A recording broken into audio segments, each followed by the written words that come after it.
Baik, Assalamualaikum warahmatullahi wabarakatuh. Nama saya Febiola Sana dengan NPM 1718011007.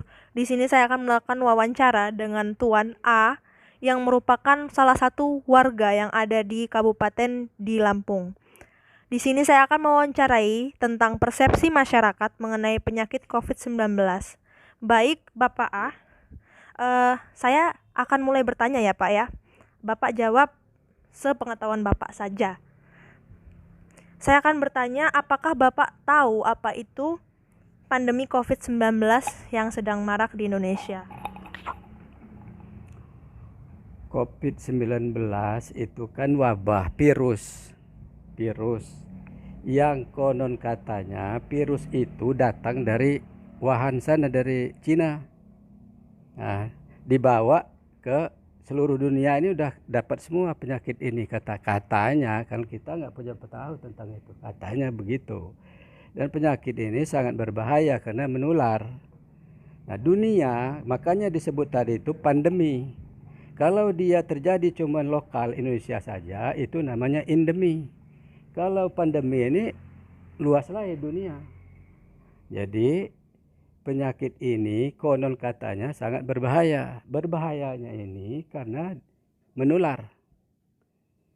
Menularnya penyakit ini melalui hubungan langsung orang per orang, gitu. Dia tidak menyebar melalui udara. Ini yang dikabarkan begitu.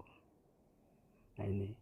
Nah, jadi dengan berhubungan langsung antara orang dan orang ini. Ketika barangkali tadinya orang yang kena penyakit ini dari Cina sana nggak ke Indonesia, kita Indonesia bakal aman. Nah, yang jadi problem ini kan ya, sekarang Indonesia ini problemnya kita di lockdown, mudik nggak boleh, pulang kampung boleh, nggak ngerti saya apa maksudnya, ya kan?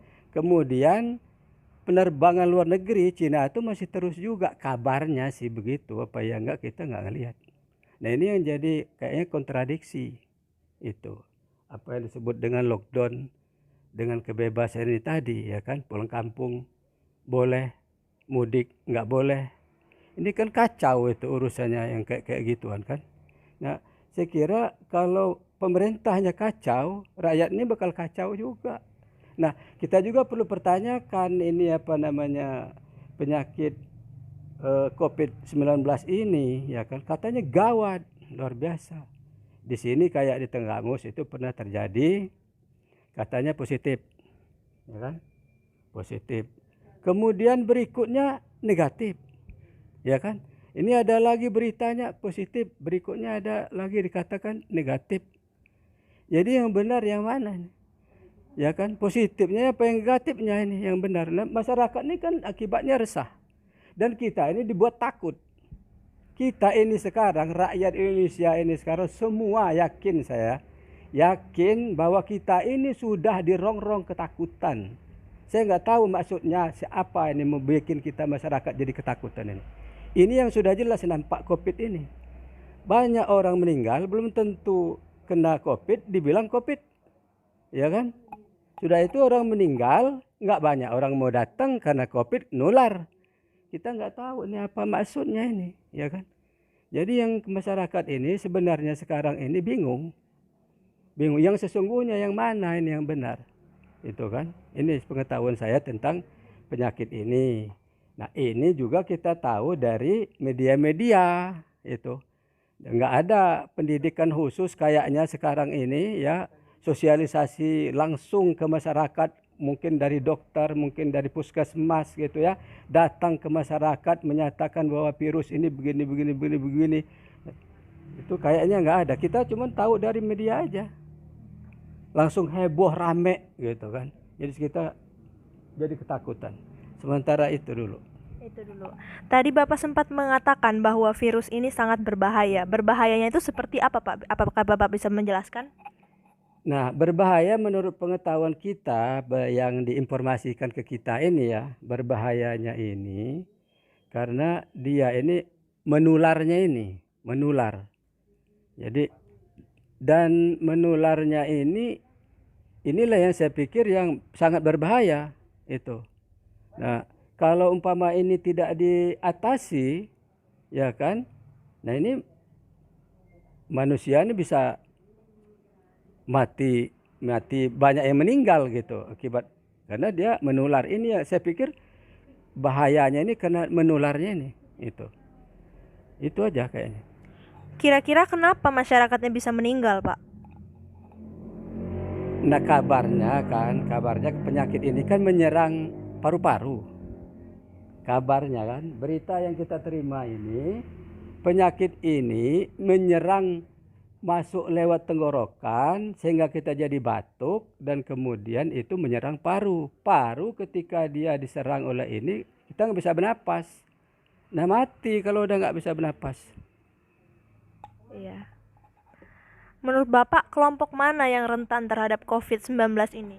Ya kabarnya juga diberitakan ya rentan ini ketika usia lanjut ya itu dari umur 50 ke atas. Kemudian anak-anak balita itu juga rentan dengan penyakit ini kabarnya begitu karena apa namanya itu kekuatan tubuhnya sudah kayak orang tua kan itu imunnya sudah lemah atau barangkali juga orang tua itu sudah pengidap penyakit lain itu sehingga dihinggapi oleh penyakit ini ya tambah parah dan yang bahaya benar itu dia menyerang paru-paru ini pernapasan ini itu yang paling berbahaya karena kita hidup kan harus bernapas gitu kan kalau pernapasan kita terganggu kan ya mungkin nggak bisa hidup kita itu.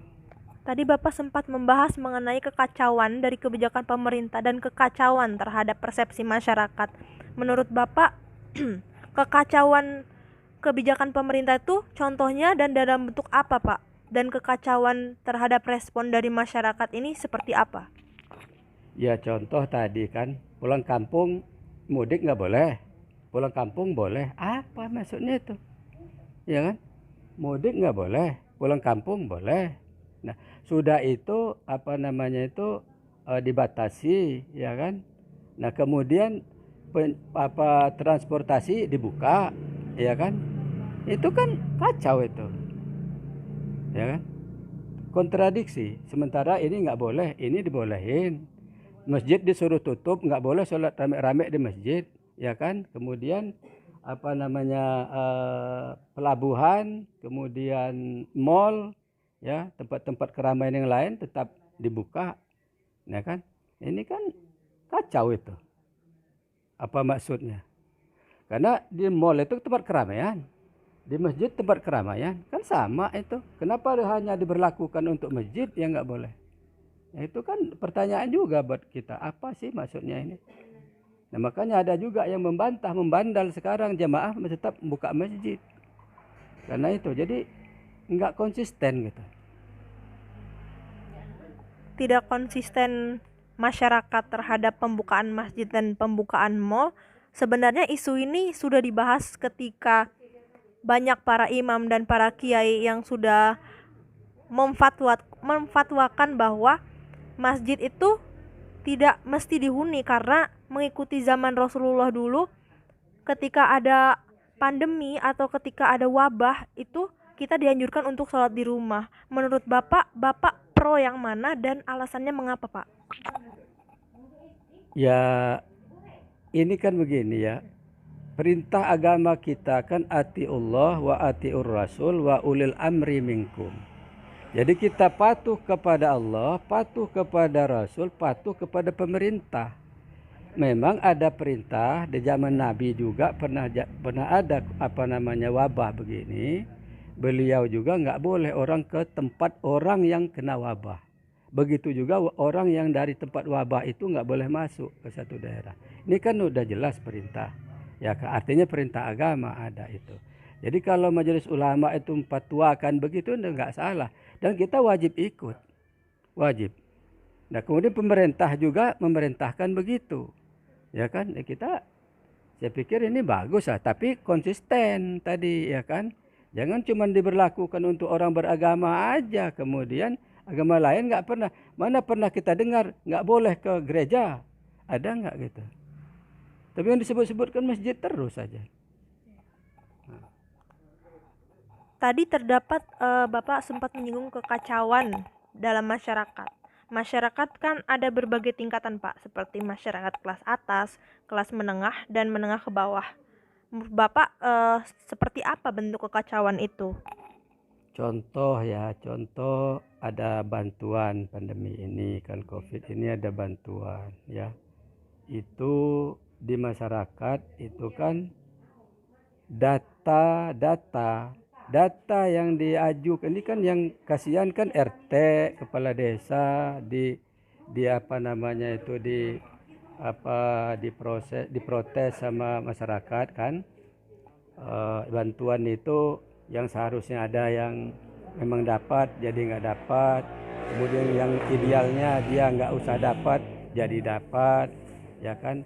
Itu datanya ini sebenarnya yang nggak benar, ya kan.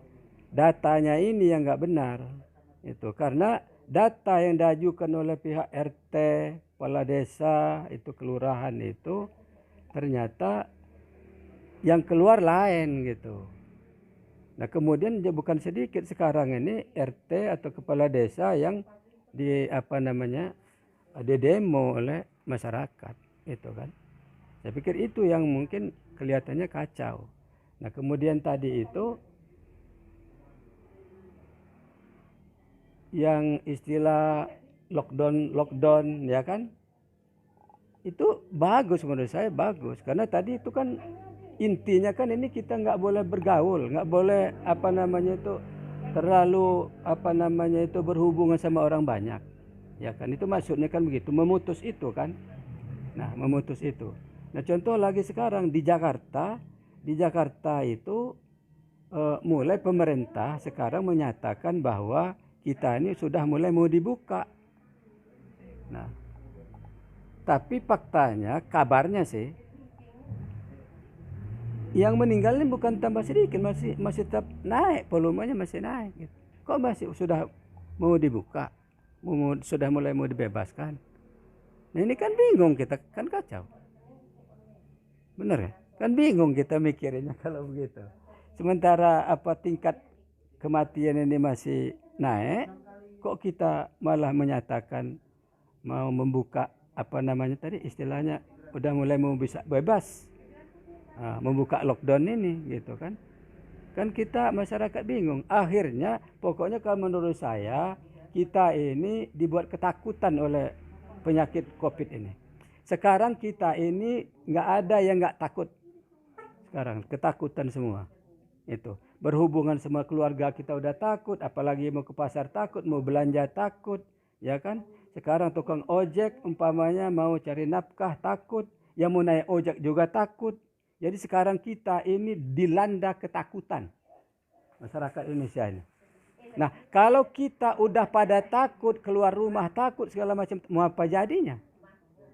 Mau apa jadinya nih? Ini harus jiwa kita, pemerintah kalau menurut saya ini punya kewajiban memperbaiki mental kita sekarang ini. Menurut saya, mental kita ini udah rusak, udah mental jadi mental ketakutan sekarang. Percaya nggak? Bukti kan? Itu yakin saya sekarang ini semua masyarakat ini punya ketakutan. Jadi sekarang menurut saya pemerintah harus ngebenarin ini lagi supaya mental kita ini, mental ketakutan ini bisa hilang. Karena nggak gampang merubah mental ini tadi. Kalau udah menjadi takut ini bisa terus-terusan. Takut, khawatir terus-terusan. Ini saya pikir perlu ini diperbaikin. Karena ini udah termasuk penyakit juga ini. Penyakit ketakutan. Yang udah hinggap di badan kita ini udah penyakit ketakutan yang sudah jelas. Mau kemana-mana takut, mau berhubungan takut. Nah, saya nggak tahu ini kenapa ini dibuat begini. Apa memang sengaja dibuat begini biar masyarakat ini takut? Secontoh umpamanya ini ya, di sebelah punya musibah, katakanlah kerampokan, ya kan? Padahal itu saudara atau tetangga kita dekat. Kita takut mau datang ke sana, mau bantunya. Bukan takut sama garongnya, takut kalau rumah sebelah itu kena penyakit, bisa nular sama kita. Itu yang dalam pikiran kita kan. Nah, jadi saya pikir penyakit COVID ini tidak hanya sekedar menyerang paru-paru kata saya, menyerang jiwa, moral manusia ini udah diserang ini. Mental orang ini udah kacau, rusak. Gitu. Jadi besar pengaruhnya COVID ini tidak hanya paru-paru menurut saya, tapi jiwa mental kita juga diserang. Ya itu tadi ketakutan. Cuma cobalah kalau kita tanya sama orang yang sudah pasti kena nggak kena dia COVID, dia ketakutan. Itu. Jadi jiwa kita ini juga udah rusak gara-gara ketakutan. Saya pikir itu. Selain dampak kerusakan fisik dan mental, menurut Bapak apalagi dampak yang ditimbulkan oleh COVID-19 ini? Itu pasti tadi sudah disebut ekonomi itu udah jelas. Hancur ekonomi kita, udah hancur. Perusahaan banyak tutup, ya kan? Ya tadi contoh kecil aja, usaha kecil aja. Ya kan tadi ngojek, orang mau keluar ngojek takut. Mau naik ojek orang itu juga takut, ya kan? Ekonomi udah hancur. Sekarang tinggal rubuh ini menurut saya. Istilah pohon sekarang ini udah tinggal rubuh negara ini. Kalau ekonomi kita hancur, masyarakat mentalnya udah rusak, apa enggak rubuh? Ya kan? Tinggal nunggu rubuhnya. Kalau ini enggak cepat dibenerin, wah, ngeri. Ngeri kita. Udah. Itu. Takut pokoknya udah pokok ekonomi udah jelas itu. Ekonomi kita sekarang hancur. Di bawah berapa lagi sekarang ini ekonomi kita? Itu kan? Itu pasti. Artinya mental, kesehatan, ya kan? Ya jiwa tadi, mental tadi, kemudian ekonomi. Nah kita ini nggak bisa lepas dari ini. Karena kita mau makan, mau minum, segala macam, ya kan? Karena hidup itu butuh materi, butuh ekonomi. Ya saya kira itu yang paling dampak yang paling besar menurut saya itu. Yang paling besar lagi saya katakan tadi mental. Karena ekonomi itu bisa dibenar kalau mental orang ada. Sehat, kita sehat, mental kita kuat. Duit kita bisa cari, perusahaan kita bisa dirikan.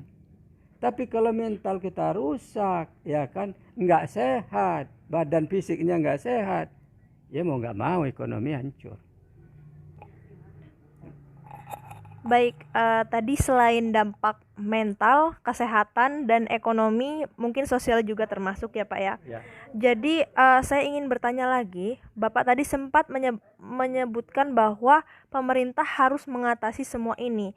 Apa pendapat Bapak mengenai pembukaan mal-mal itu? Apakah itu berhubungan dengan perbaikan mental terhadap masyarakat atau tidak? Mungkin ini bisa berhubungan juga dengan Bapak tadi sempat mengaitkan bahwa Bapak mendapatkan informasi tentang COVID ini melalui media-media sosial saja, tidak melalui konferensi pers atau surat resmi dari pemerintah. Bagaimana Pak? Ya, yang saya maksud ini nggak hanya sekedar kita tahu dari media-media ini, karena pengetahuan saya nggak ada itu petugas khusus, ya kan, mensosialisasikan gitu ya, mengedukasikan masalah COVID-19 ini. Kita tahu di TV ada buka sosial media kan gitu. Jadi nggak ada petugas khusus yang datang ke desa-desa sesungguhnya COVID-19 ini apa gitu. Nggak ada. Nah kemudian dibuka mal itu tadi jelas saya pikir berbahaya karena kesempatan itu ada. Kalau mal, kalaupun kita punya minat tapi malnya nggak ada, nggak buka, kan kita nggak ke sana. Atau sebaliknya mental tadi orang, mal itu buka, nggak apa-apa, dibuka sama dia. Karena dia punya izin usahanya harus dibuka dan dia takut bangkrut, boleh deh. Tapi kitanya harus punya kesadaran juga masyarakatnya, jangan datang ke mal, ya kan? Jangan datang ke mal itu, aman. Cuman persoalannya kalau ada kesempatan. Nah ini ada peluang orang, kalau maling ada kesempatan dia. Jadi maling orang. Jadi jangan dikasih kesempatan maksud. Nah kalau dibuka itu kan dikasih kesempatan namanya. Nah itu artinya antara masyarakat ini dengan kebijakan itu harusnya kan sama-sama akur, menyadari kan itu. Kesadarannya harus ada. Jadi masyarakat juga harus sadar, pemerintah tetap menjalankan aturan ya kan yang sesuai dengan sosial kemasyarakatan bangsa Indonesia ini yang tidak menyalahi Undang-Undang Dasar Pancasila itu. Karena warga negara Indonesia, warga negara itu ditanggung oleh negara, itu kan, karena negara ini punya kewajiban, wajib, hukumnya wajib, bukannya sunnah, wajib melindungi bangsa masyarakat rakyat Indonesia ini, wajib dari sisi apapun. Nah sekarang yang jadi persoalan sekarang kan masalah kesehatan, jadi harus fokus pemerintah ini ngurusin masalah ini dulu nih, nanti dulu urusan yang lain. Kenapa? Ini harus diprioritas. Karena tadi saya katakan kalau orang itu berjiwanya bagus, fisiknya sehat, ya kan, itu ekonomi bisa dibangun. Tapi kalau mentalnya udah rusak, ya kan, fisiknya juga nggak sehat, ya kan, saya pikir ekonomi bukan akan semakin baik, akan pasti semakin buruk, hancur malah. Gitu. Begitu. Tadi Bapak sempat membahas mengenai alasan dari pemerintah ini membuka mal adalah membuat masyarakat itu tuh berkesempatan untuk tertular. Sebenarnya menurut Bapak kira-kira apa alasan pemerintah itu membuka mal dan lain sebagainya?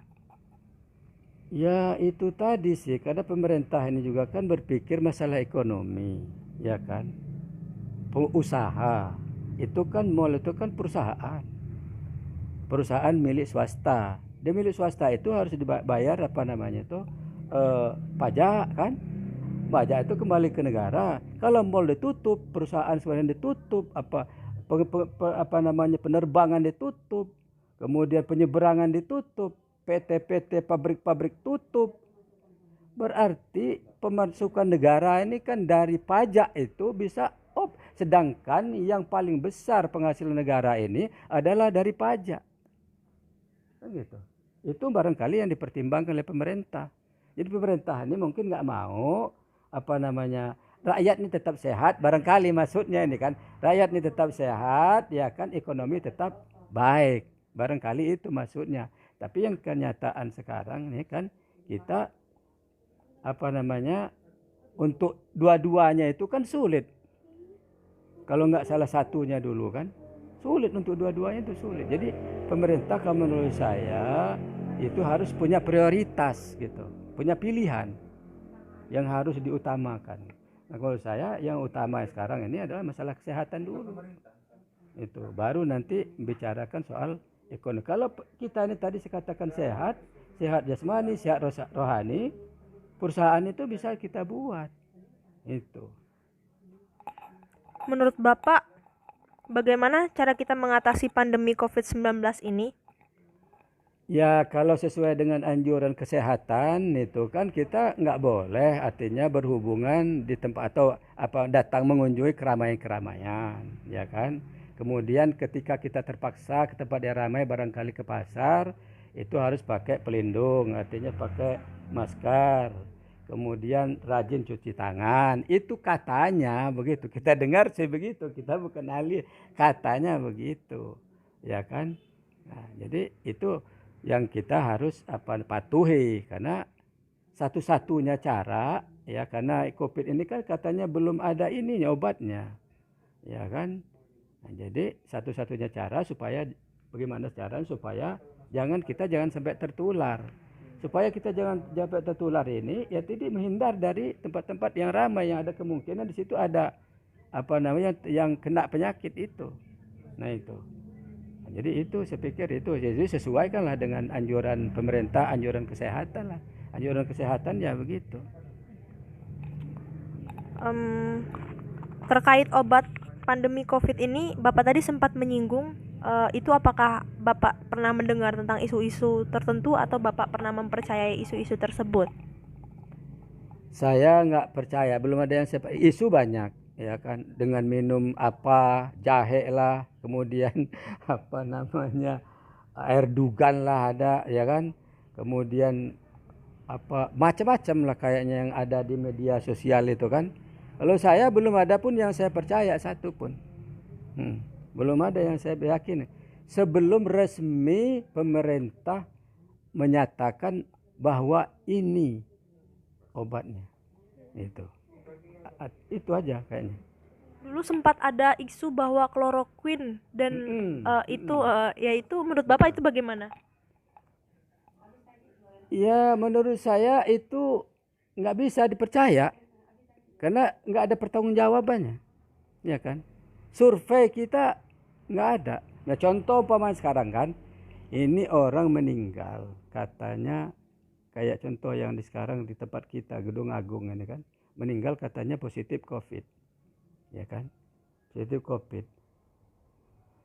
Ngatakan bahwa positif COVID itu dari mana, ya kan? Harus ini diotopsi itu, dibongkar mayatnya itu. Sesungguhnya itu dia itu matinya benar COVID atau kena penyakit lain, itu kan. Nah arti itu aja yang belum jelas, ya kan, belum jelas. Sekarang apalagi obatnya, ya kan.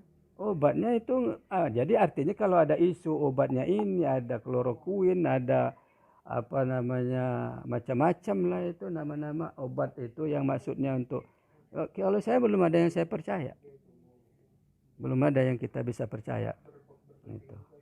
Karena ini yang namanya banyak kalau di apa media sosial itu kan banyak juga yang buat-buat karena dia mau jual kloroquine bisa juga, ya kan?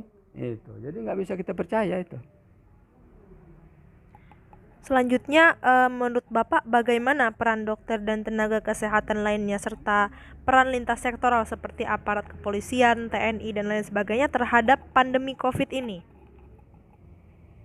Kalau menurut saya sih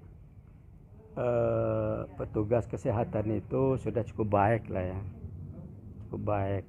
Kemudian lintas sektoral, polisi, kemudian tentara itu saya pikir udah cukup baik. Dan saya lihat juga sendiri mereka itu juga sekarang ini merasa apa nggak jelas juga gitu, merasa ketakutan juga. Itu ketakutan juga. Saya bukan satu dua orang yang petugas tentara ya kan kita ngobrol medis ya. Mereka sendiri juga itu merasa ketakutan gitu sekarang ini. Karena sesungguhnya COVID-19 itu apa sih gitu. Ya.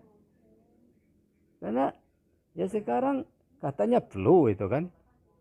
Ada yang bilang, dokter juga ada yang bilang itu flu, jenis flu. Pilek. Cuman flu ini semua flu itu kan katanya COVID. Katanya ada dokter yang ngomong gitu. Ya kan? Tapi flu ini bermacam-macam. Ada tuh dulu tuh pernah heboh flu burung, ya kan? Nah, ini kan. Jadi semuanya itu flu katanya sih begitu. Nah, kalau kalau dia memang jenis flu, kenapa nggak obat flu yang kita pakai? Iya kan? Dokter yang tahu apa obat flu. Obat flu itu biasanya ada panas dingin ya. Nah, obat panas gimana ya kan gitu kan? Kemudian untuk menghilangkan flu-nya itu apa? Ya kan? Kan bisa.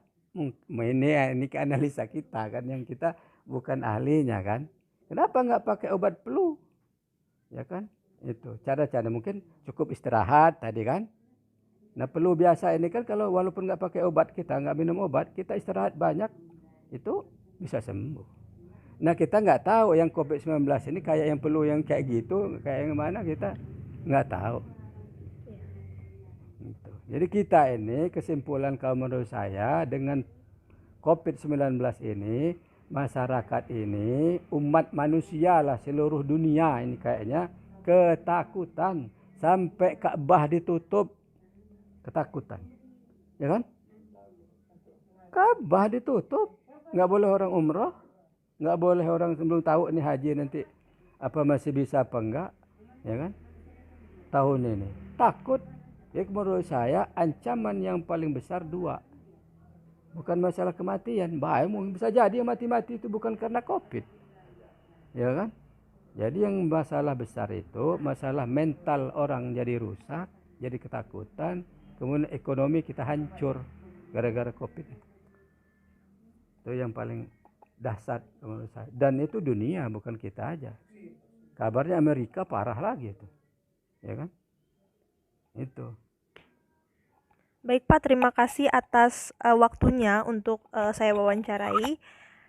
Saya akhiri. Wassalamualaikum warahmatullahi wabarakatuh. Waalaikumsalam.